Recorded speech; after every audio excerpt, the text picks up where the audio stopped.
There is Still Hope, a film by Trisha Linnett Nathan on global warming. Despite being only a speck in an immense universe, our planet Earth is unique. To date, it is the only planet we know of with life present, having developed over approximately 4.6 billion year existence of the planet.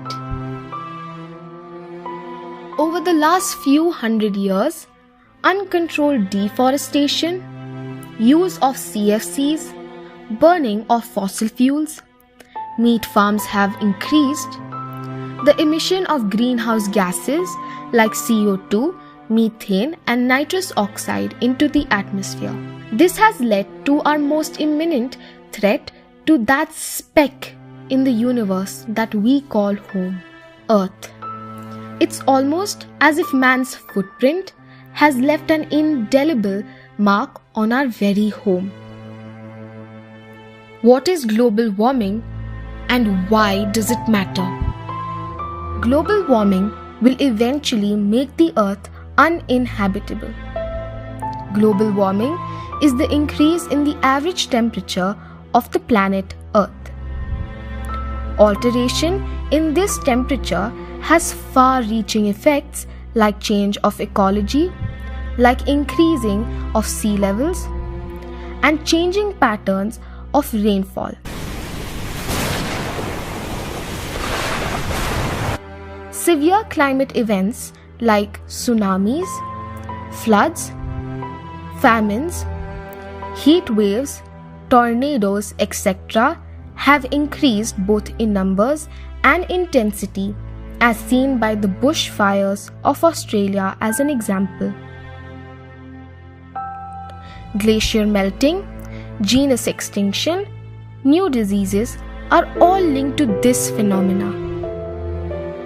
There is still hope, and countries are trying to impact positively. CFCs have been banned by countries like USA many years ago. Other countries are following suit. Limiting private vehicles, use eco-friendly means of transport, using eco-friendly household cleaning products, avoid using unnecessary pesticides, and banning the use of dangerous nitrous oxide. A lot of policy-level interventions have also been done in recent years.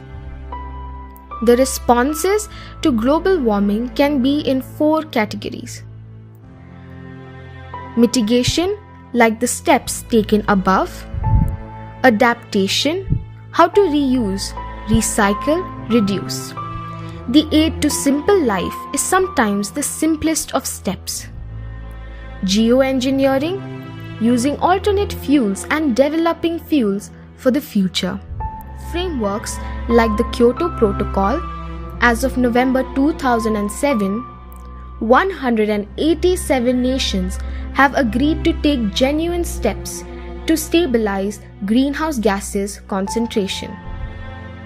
So yes, if we all get savvy and start thinking in our own ways, while policy impacts larger decisions, there is still hope.